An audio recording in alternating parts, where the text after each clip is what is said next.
سلام بنات، كي دايرين؟ بخير. نتمنى من الله يلقاكم من الفيديو في احسن الاحوال وصحه جيده ان شاء الله. وشكرا لكم بزاف، شكرا على المتابعه، شكرا للناس اللي دخلوا جداد. واليوم فيديو جديد، وصفه جديده نشارك معكم. واحد العصير تيجي رائع ما شاء الله. انا عندي 3 الحبات ديال البرتقال، عندي البابايا، عندي السكر.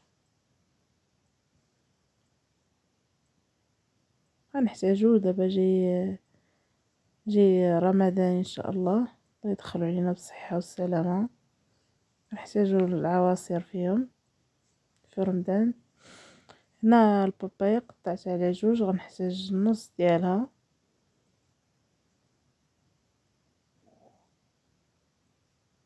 دابا ندوزو باش نعصرو الليمون.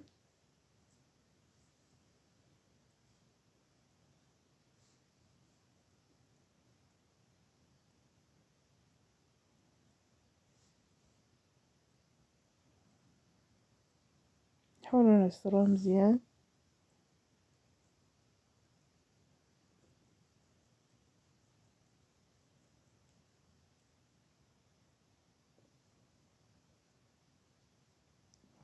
تيجي زوين، تيجي منعش ما شاء الله. نقدروا نديروه في الفطور، في السحور.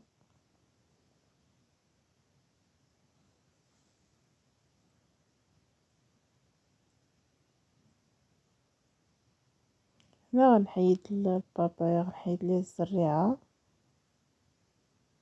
نحاول نحيد الزريعه كامله.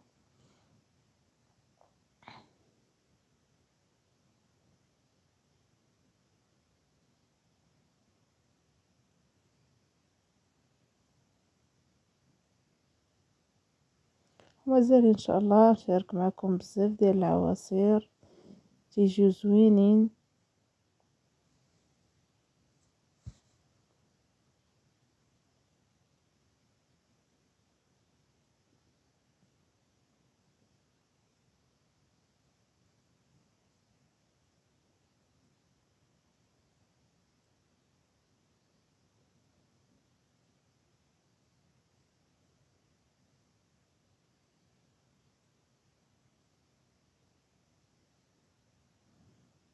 من بعد ما قشرتها كامله غادي ندوز باش نقطعها في الكاس ديال العصير باش نطحنوها.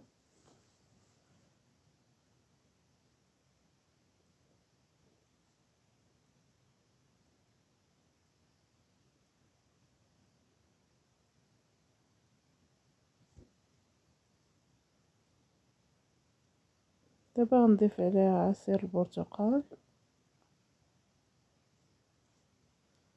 الكميه كتبقى اختياريه.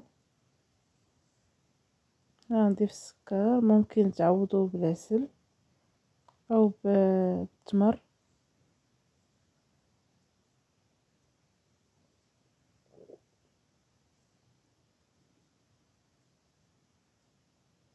هذا باش نطحنوه.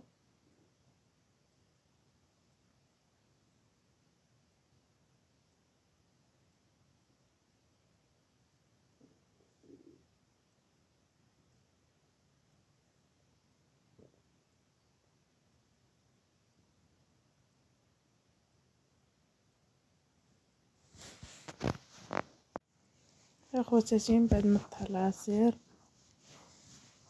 هو هذا.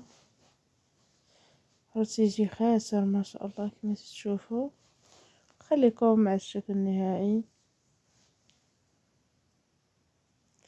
هذا هو الشكل النهائي ديال العصير ديالي. راه تيجي رائع ما شاء الله. تيجي اللون ديالو زوين. نتمنى يعجبكم.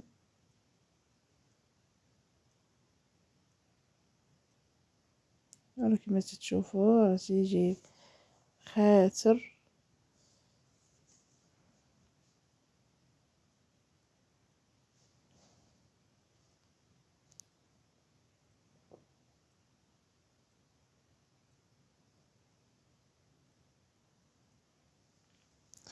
كان اخواتاتي، هذا هو الفيديو ديال اليوم. نتمنى يعجبكم. ولا عجبكم الفيديو ما تنساوش اللايك وبارطاج.